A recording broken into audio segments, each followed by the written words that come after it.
Hello and welcome to the Remaining Sane, Finding Peace in Our Chaos podcast, a podcast about both theology and police work. I'm your host, Will, and in today's episode, I interview a fellow podcaster and Anglican, Jonah Saller.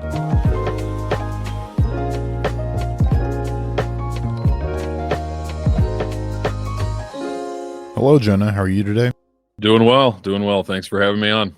Good. Well, before we get going, Jonah, would you mind giving us a background as to, who you are, where you're from, just kind of your, just a brief 2-3 minutes about Jonah Saller? Sure. Yeah. Well, I was born and raised in Northern Illinois and lived there for about 24 years of my life. Moved to Arizona about a year ago to begin an endeavor in church planting within the Anglican Church. So I'm currently a postulant within the Missionary Society of St. John the Evangelist, which is a missionary society that is canonically resident in the ACNA. So planting a church through them, and that's pretty much what I do. Okay. In addition to that, I run a podcast called Mere Catholicity Podcast, and it's really focused and aimed at building ecumenism and having discourse with various Christian traditions, as well as kind of building apologetics around Anglicanism. So that's a brief summary of me. So for some of us that are Anglican, or would you mind defining postulate? Just kind of go back and translate what you said, just so Right. for the layperson. Yeah, so basically a postulant is somebody who is pursuing ordination within the Anglican Church. And there's kind of three different phases. There's like your aspirant phase, which is where basically you're discerning. There's your postulant phase, where you've basically been approved for beginning the process of ordination. You're actually in the process. And then you move on to what's called an ordinand, which is basically once you have a scheduled date for your ordination, that's the final phase before you become either a deacon or a priest, depending on where you are in the ordination process. Okay. So Awesome. Well, Jonah, one of the things that you have been getting into recently on your podcast is the sacraments. And, being Anglicans, that is something that's really important for us. And, there's even a bunch of disagreement between different Anglicans as, how many sacraments there are and X, Y, and Z. And you've been doing a lot of talking, especially around sacramentology and the importance of the sacraments and our worship. And so I was wondering if we could talk a little bit about, I've gotten a few questions as to, what sacraments are, and not to be dogmatic and say, this is what you should believe about, these are the sacraments. There's only 2 of them, or there's only 7 of them. But if you could just kind of go down and explain, what the church has historically believed about what the sacraments are, what they look like in today's modern church, kind of go through that. Yeah. So sacraments, I really like the Augustinian definition, which is basically that a sacrament is a visible sign of an invisible grace. And I think that is a very basic working definition that we can use to better understand the purpose of a sacrament in the life of the church. So basically the idea is God makes promises to his people, and the way that he visibly seals these promises is through sacraments. So a good example would be the Eucharist or baptism. These are kind of seen as the 2 chief dominical sacraments within the church. Dominical just meaning Christ's sacraments that we see explicit manifestation of him establishing within the New Testament. And you take something like baptism, right? The visible sign would be the water. That's the visible sign. And what it signifies is the washing of regeneration. So we are taken in the water, we are put into Christ's death, and we are then raised into newness of life. And so what the water symbolizes is also communicated through the Holy Spirit in the sacrament. And that's the same with the Lord's Supper. You have bread, you have wine. Those are the visible signs. And the invisible grace is the spiritual benefits of Christ's actual body and blood in the supper. So that's kind of a basic working definition. And I'll just go on to say, too, that the purpose of sacraments in the church is really for our salvation. It's for the strengthening and the edification of the saints. We are baptized into Christ, And this brings us into union with the church. And then the Eucharist becomes the means of sustaining us throughout our Christian life to sanctify us and conform us into the image of Christ. So the sacraments are used by God as a means of grace to sanctify and to ultimately bring us to everlasting life. On a anecdotal note, being a police officer, I always say that it is like living life on steroids. The amount of trauma and wild events and just all this, craziness that you get thrust into all the time, it wears on you a lot because the average person has 3 critical incidents in his life. So that's a bad car wreck, or that's, doing CPR on your dying mom. Something that's pretty major. Average person, 2 to 3 in the United States. And the average police officer, after a career of 25 years, I mean, it's up like 7,000. It's ridiculously high. And so being a police officer, you have a constant wear and tear on your emotional state because all the time you're exposed to these bad, terrible things that happen. A lot of times, if you work in a bigger city, then you're exposed to that even more because of just the amount of crime and depravity and the amount of violence that you're exposed to. And so one of the things that I have noticed is that especially tends to drive people, and we've talked about this a bunch, that it drives people towards nihilism or towards substance abuse. And in one of the previous episodes, we talked about how we have to have certain rituals to realize that we are part of a greater story, and that keeps us from becoming nihilistic or becoming a substance abuser. And personally, me as an Anglican, the Eucharist is so crucial for me because as a police officer, the advent of 21st century jobs has not really struck policing yet. We can't do stuff through a computer. During COVID, we were out on the street during all the protests during George Floyd, out on the street. We can't just work from home. We actually have to be out there. It is necessary part of our job that we actually interact with the community. And doing that, we are interacting with sin and depravity with all 5 senses. It's not just that we get to see it on the news. We actually, unfortunately, we get to smell a dead body. We get to hear a dead body. We see it in person, touch a dead body. And so the reason that the Eucharist is so important and crucial, I think that especially for people that work with all 5 senses in a stressful environment. And, this can apply to nurses, teachers, this can apply to firefighters, EMS, is that we interact with the world with all 5 senses. The Eucharist involves all 5 senses. It is the form and matter that embody our Savior. And it's the way that we receive him through our senses.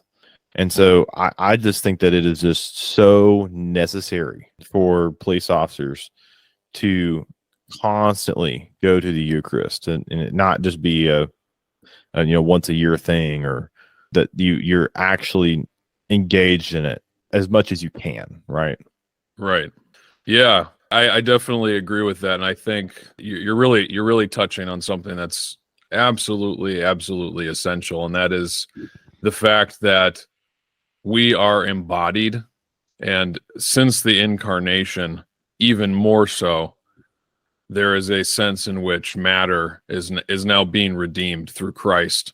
And so if we are in professions where there is an exposure to a lot of evil, a lot of wickedness, a lot of sin, it can be easy to lose sight of the reality of the incarnation and what the implications are for how we then are to live in this world and how we are to exist in this world. And the denigration of matter, like you said, this kind of nihilism can very, very quickly and easily sneak in where you just almost lose your grip with reality itself as having any sort of real meaning or purpose. And the Eucharist, not only does it sanctify, as I said earlier, but it actually orients your view of the world. It really does. It takes you from a place of chaos and brings you into a place of objectivity, of holiness, of beauty. And it does so in such a way that in a very real sense, and this is, if I could make one thing clear, I think it's this: the visible sign of the invisible grace isn't always simply the sacrament, but the sacrament itself like extends out into kind of a sacramentalized worldview in general, right? Where the Eucharist on a small scale, and I say small scale kind of tongue in cheek, is the body and blood of Christ. But on a large scale, the Eucharist is the church. The Eucharist is the cosmos and what God is doing to the cosmos, uniting the divine to the human, right? Uniting the earth to heaven. Like we see in this bread and wine on a small scale what God is saying, I plan to do with the entirety of the cosmos. And when we participate in that, we actually are entering into the new creation. We're entering into this redemptive work that God is doing in the world, which then enables us to go back out into the darkness that still lingers in the world with a sense of purpose, with a sense of meaning, with a sense of really grounding, something that keeps us oriented and enables us to see beyond the chaotic nature of fallen creation. So, yeah. And being a police officer, you are part of your job is correcting wrong. It is participating in, it's not the same redemption that God's going to bring to the world. Once again, I'm not saying I'm God. I'm not God. But being a police officer, in some ways, you are acting. So the nursing department of the university that I graduated from, they said that their goal is for their nurses to be the hands and feet of Jesus Christ. In the same way, police officers, we are very different kinds of hands and feet, but we still are hands and feet. We are an embodied profession. And in some very small way, we are correcting a lot of wrong things to become right. And so we are participating in that same action. We can't do it on our own. We have to have, and where I work, we have hundreds of officers. And so, I can't go fix the whole city myself, nor can all the officers that work for our city fix the entire city. There's always going to be crime.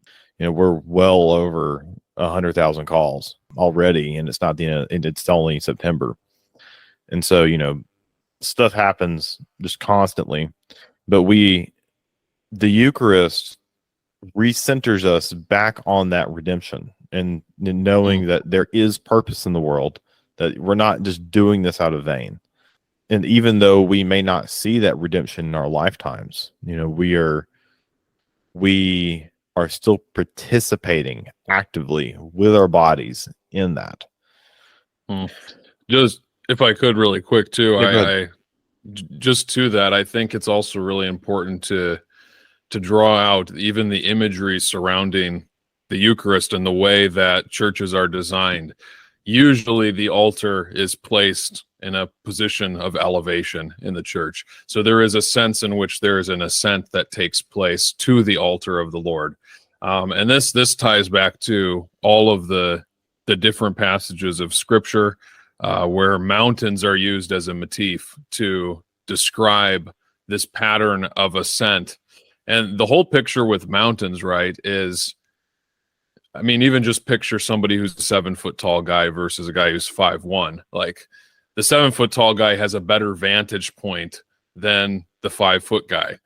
When we climb higher, when we ascend higher, when we go to the top of a mountain, we can now see the world more clearly. We can now behold things as they are, so to speak, which then, as we come back down from that mountain, orients us now to act within the world in a particular manner that sees clearly. We're no longer seeing just from a very low vantage point. We're seeing from the top of this mountain. And so the Eucharist is an ascent to the top of the divine mountain to partake of the very body and blood of Christ, to receive this divinity, to ourselves in some sense become divine. And when we have that kind of vantage point where we can now see the world rightly, when we come back down the mountain into the world, our ability to then take dominion, our ability to then subdue is going to be that much greater because it's rooted in an objective source. And this goes right back to the garden. Adam and Eve were placed on a mountain, and they were supposed to take the glory of God that abided with them in that mountainous place and bring that out into the whole world to fill the earth with the glory of God. And through sin, they failed to do that. And so what happened? They were driven from their vantage point of seeing things rightly. They were driven down the mountain into the chaotic world below. And I think police officers, they have a unique role in the sense that they are in the chaos of the world a lot more than most people, way more than most people. And so if you're going to ask somebody, how do you cope with being around chaos day in and day out? The only way that you cope with that is by regularly ascending the mountain so that you can orient your vision correctly, so that when you come back down to the chaos, you can see far more than just the chaos. You can actually see the redemption, the point, the purpose, and ultimately the objective telos, the objective end to whatever it is that you're doing. So, yeah. I'll say one. I know one police officer who has told me that he, doesn't believe in God. He doesn't have a deistic worldview, much less a Christian one. And I have had a conversation with him. We've talked here and there about, I ask him, what has kept you from going crazy by not having at least a deistic worldview. I would, once again, I would argue you'd have to have a Christian worldview to really be sustainable. But he said that he looks around the world and sometimes he has a call that, something really good actually does happen where they actually make a good change. That's a good thing, right? Being a police officer, here or there, I do have these moments where I meet someone that I saw 2 months ago, and I have a really good example. When I was in training, I arrested some girl for possession of a stolen car, and a couple years later, I saw her at the CVS buying groceries, and she'd looked sober and clean, and she told me, the day that she got arrested, she decided that was the day she was going to change. And I was like, hey, that felt pretty good because I actually made a good change here. But the fact of the matter is that doesn't always happen. Sometimes you arrest somebody and they turn around and they go overdose the next week, or you just continue to deal with the same person. There's one guy in this area that I work, and I know he's had at least 47 arrests. These miniature redemptive moments can't be where you find your eternal purpose because they're finite. Those moments end, and everyone in the world is going to go up and down and left and right when it comes to their journey as it is in their walk with the Lord, or even if it's not a walk with the Lord, but walk in their life. There's going to be some up and down. And so you can't find your purpose in trying to find those ups because they're far and few in between. And the more of an urban, depraved area you work, the less of those you're going to find, unfortunately. Right. And so, but that also doesn't mean that you don't do your job, but what you have to understand is that you are participating in a greater good. Right. With your hands and your body. With your hands and your feet. So one of the books that you have talked about on your podcast that, because you talked about it, I bought it, is Hans Bersma's Heavenly Participation. So Hans Bersma is an Anglican theologian. Heavenly Participation is a book where he talks about what participation in the sacraments looks like, and not diving into theology or Hans Bersma or into his academia. One of the really profound quotes that I found at the very, very beginning of the book is, quote, both Protestants and Catholics have succumbed to the onslaught of a desecrated modernity, end quote. Mm-hmm. Or not a desecrated, a desacralized modernity. So a desacralized modernity basically means the removal of sacraments or holiness from the modern world. I would argue that in today's culture, it's just increasingly more apparent that we don't have holy places, or we just don't have a respect for God. There are still people, especially where I am, the American South. There is still some of that, but it does decrease. And so one of the cultural ramifications of that is that sin is either, if it wasn't culturally accepted, it's becoming culturally accepted, or if it wasn't legal, it's becoming legalized. So that's the push for a lot of drugs to become legal, or that's the push. What just blows my mind away, that really sticks out to me, is this push for the acceptance of pedophilia in modern society. And I don't know how many, if you're a police officer, you've probably heard of this. And if you're not one, I want to warn you, it's not a lot of people, but there is an increasing, like an incrementalized push to make this stuff more and more legal. In 2022 in Canada, there was a Supreme Court repeal of a law that required repeat sex offenders to be registered for life on the sex offender registry. Luckily, in my state, if you get on the sex offender registry, you ain't getting off. There's no takebacks on that. But there's also just this increasingly apologist language for pedophilia in academia, in higher echelons of government. The push for the changing of the word pedophile to using the acronym MAP, minor attracted person. Being a police officer, unfortunately, you're confronted with the evil of this because you see it. One of the calls that I have talked about that has really, really affected me is I walked in on a 6-year-old being sexually assaulted in her own bed by a homeless guy that broke in that house. And so I was confronted with the evil what that was. And unfortunately, it was almost like the reverse Eucharist, right? We're going all the way down into this moral pit of, depravity, of this terrible, horrible sin. And so it just screams at you that this is wrong, that you have to return to something else. How can we as police officers, and we've talked about returning to the Eucharist as an obvious example, but how can we guard our hearts from when we're pushed into these unholy situations, these terrible, dark, awful calls? Yeah, that's a heavy question.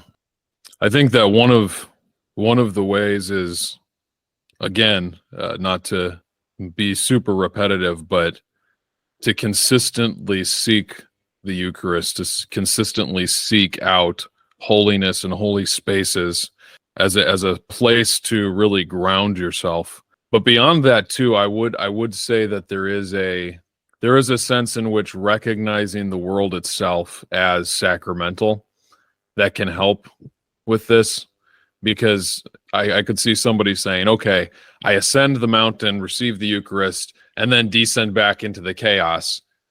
That doesn't change the fact that I'm back in the chaos, right? Like, that's true. It doesn't. So how do you actually deal with that?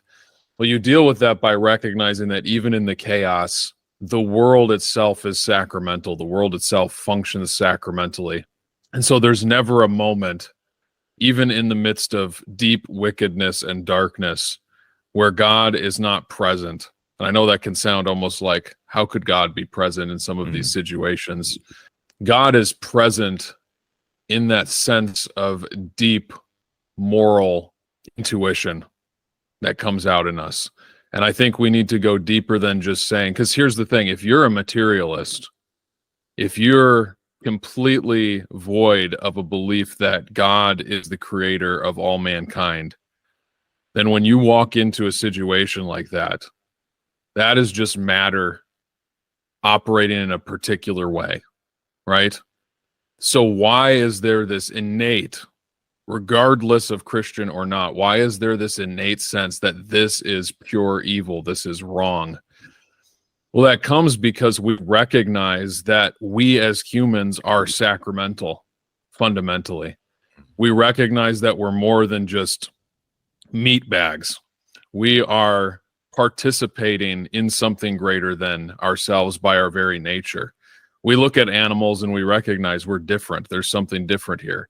The difference between us and the animals is that we have a very unique sacramental participation in God as his image bearers. Like, that's fundamental to be human.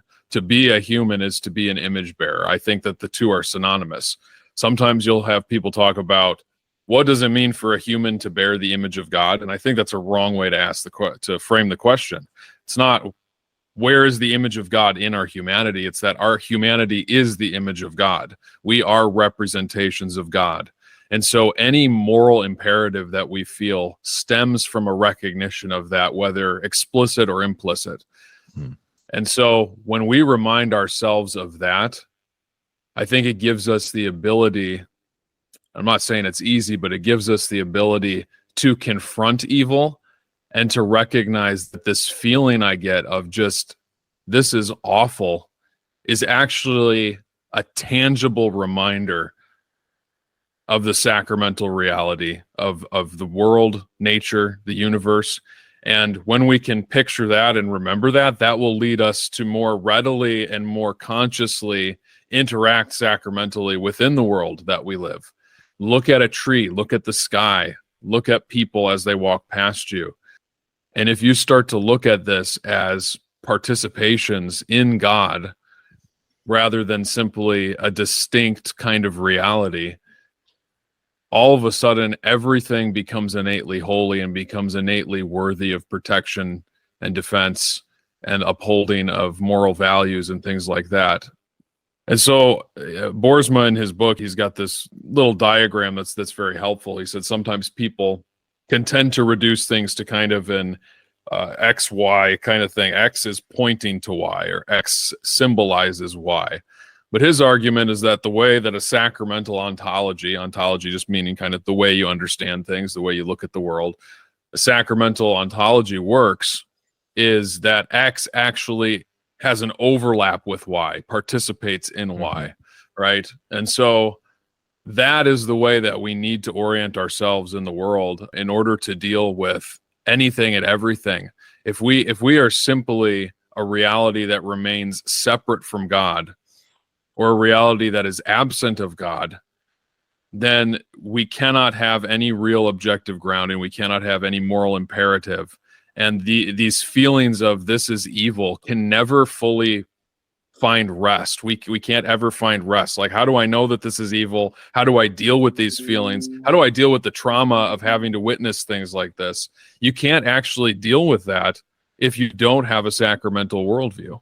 Because the sacramental worldview actually gives you a justification for those feelings and then directs your gaze back to the source of, why is this evil? It's because this is good. And this thing that's good is objective. I can see it. And so what does that then lead you to? Instead of just sitting there with these feelings, it then leads you back to the pattern of ascension. You then can ascend. And so that would be my encouragement. Yeah.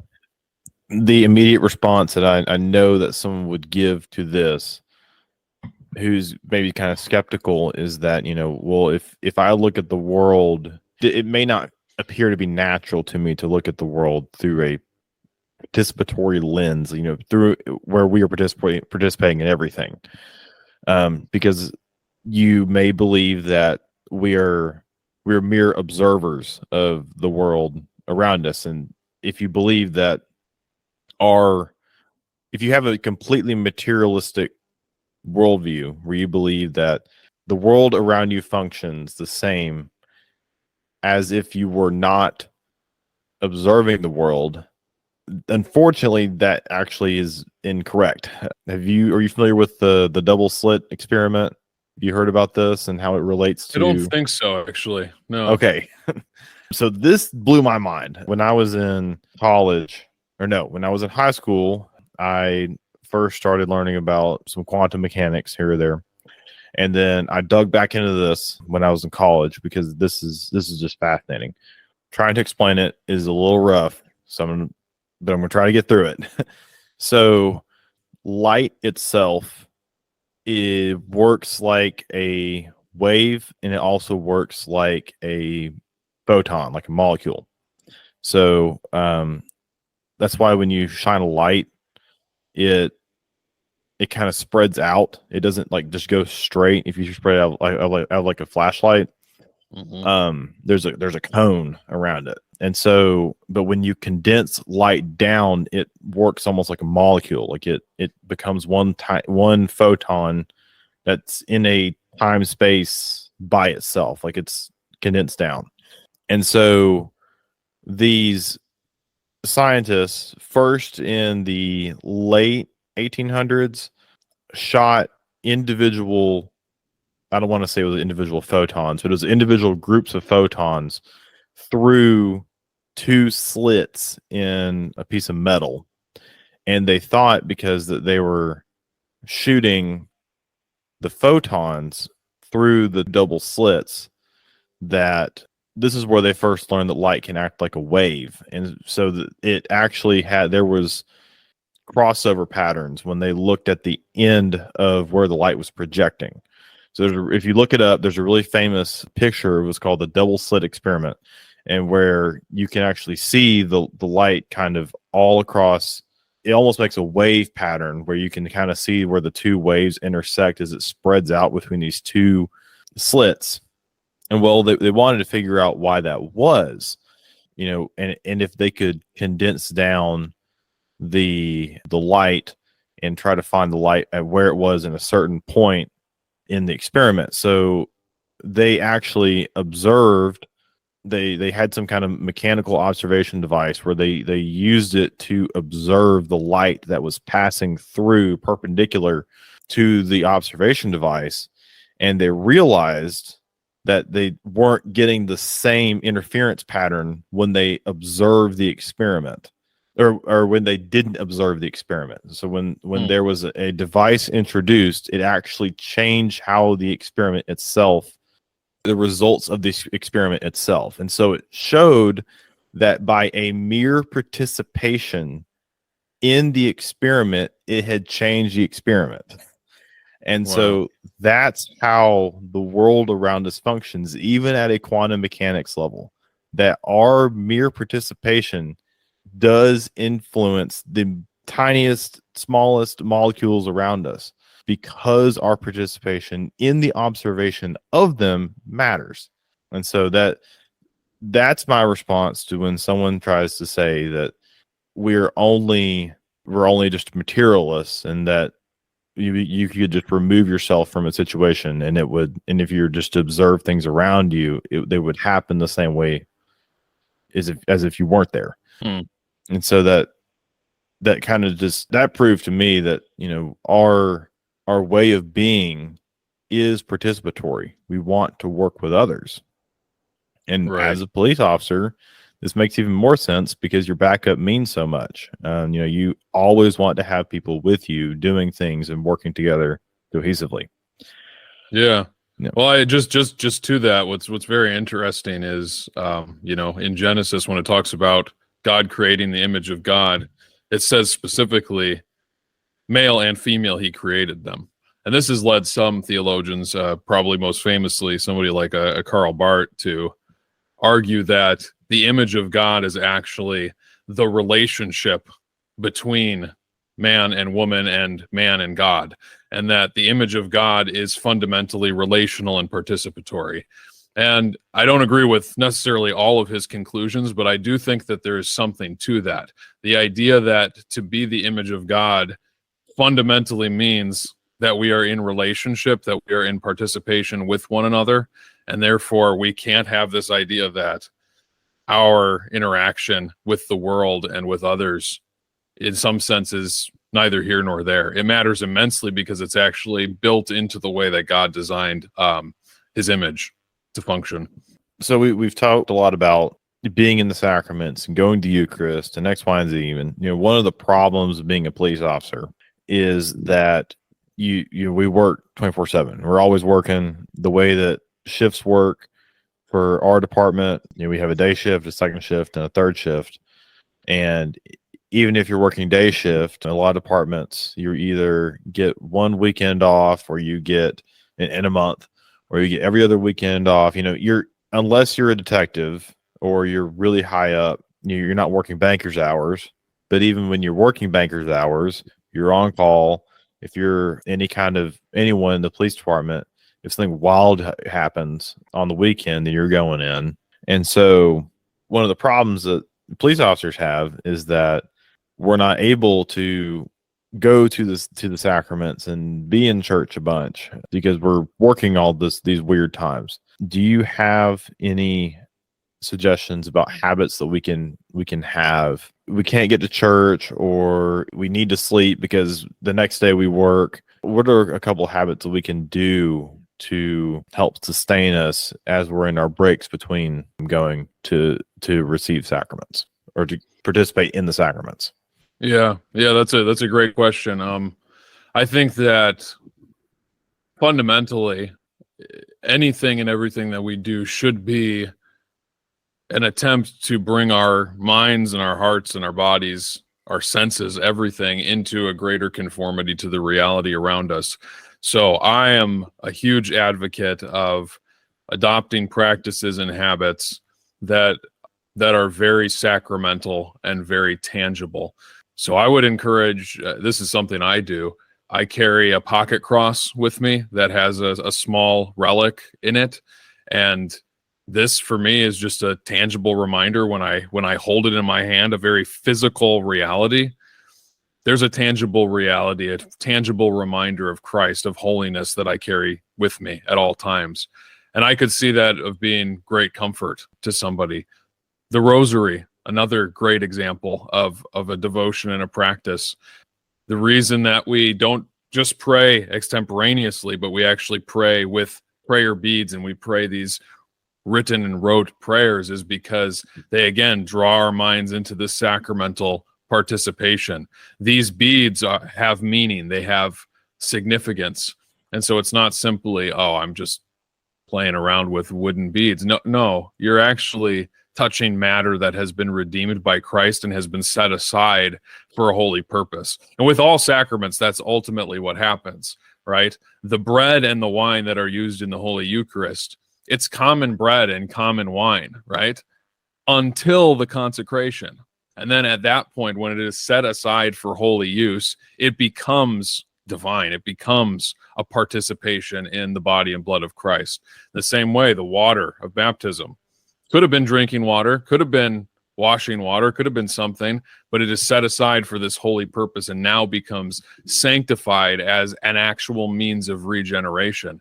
And so in the same way, these rosary beads, these pocket crosses, these various things that we can take with us on a very individual, personal level, they are set aside for holy use. And by using them, by grounding ourselves in them, it helps to orient ourselves towards the sacraments and in a real sense enables us to participate in them. And then I would just say too, one of the most helpful, and this is going to be my Anglo-Catholicism coming out very strong, but one of the most helpful things is remembering the communion of saints, because I think that for a lot of people, and I can imagine for police officers in particular, there's probably a tendency to feel very isolated and alone at times. Yes, all the time. Yeah. Yeah. And so because of that, I can imagine that like feelings of anxiety, depression, and all of that can be very, very overwhelming at times. And the only way that I have found in my own life, facing much less grievous circumstances, that I've avoided things like anxiety and depression have been reminding myself that I am surrounded by a communion of saints, both living on this earth and living in the presence of Christ. And so seeking the intercession of the saints is essential. They are alive, they are well, they are standing in heaven with us, they are praying for us, and they desire to pray for us. And so I can imagine an officer who's entering a crime scene and is about to maybe witness some very horrific things, taking deep comfort in saying, Saint Joseph, pray for me. Saint Mary, pray for me. Just knowing that that saint is praying for you, that they're aware of you, and that the whole communion of saints is interceding on your behalf can make a huge difference in not just bringing you out of a place of darkness, but actually, in a real sense, starting to bring you into that place of ascension towards the sacrament, right? Because if the saints have transcended, in a sense, and are above the evil of the world, having now become one with Christ, when we seek their intercession, we are raising our eyes to the top of the mountain. That's what we're doing. And so while it might not be the same as going to receive the Eucharist, it is at least directionally the same way.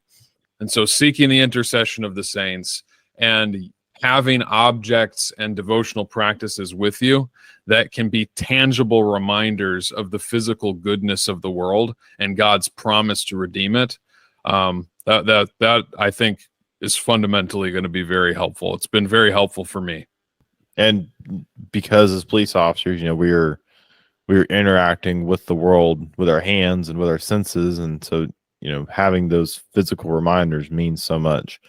On a personal note, I've got a small pendant of Saint Michael in my vest, and that it is intentional because our vest is what protects us in case we get shot, and so to have him there also means it's just a little bit more. Well, as we're getting close to the end here, do you have any final advice for police officers or just words of encouragement for listeners of the show?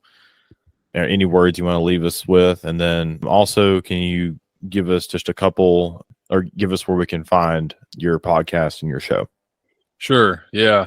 Well, first, I just want to say that I am so grateful to you and to other police officers who serve our cities and our communities. I'm not to get overly political, but I'm very saddened with the kind of denigration of police work that has taken place more recently and has become such a politicized issue. The sacrifices are profound, and I, for one, do not take that for granted. And so thank you for that.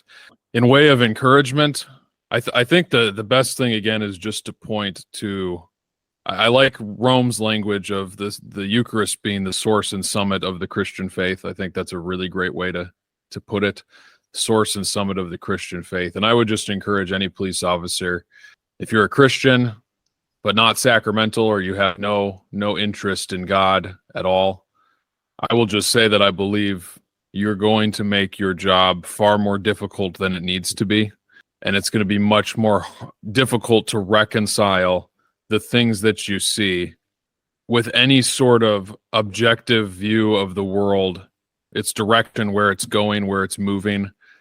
And I think that if we do not grab hold of something to ground us, something objective, something absolute, something that will not fail, we're going to inevitably succumb to the darkness ourselves, whether that be through sin or through some other form of darkness. We're going to succumb to the darkness ourselves.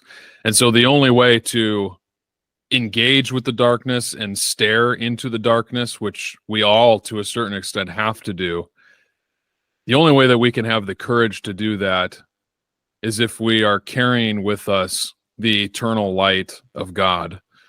And the only way that we can carry that with us is if we are participating in Jesus Christ, who is the author and perfecter of our faith, who has promised to conform us to his image.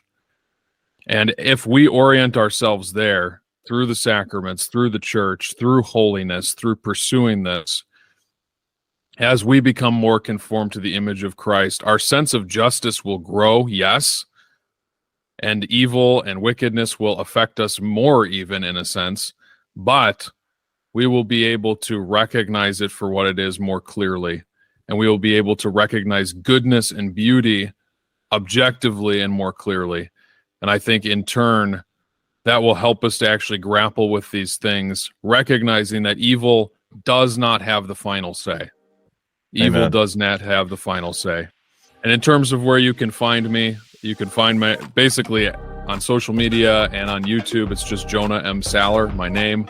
My ministry is called Mere Catholicity. My website pretty much has everything, and that's just jonahsaller.com. Okay. Well, thank you, Jonah. It's just been a blast. Really wise words that I believe that you've said for our audience here.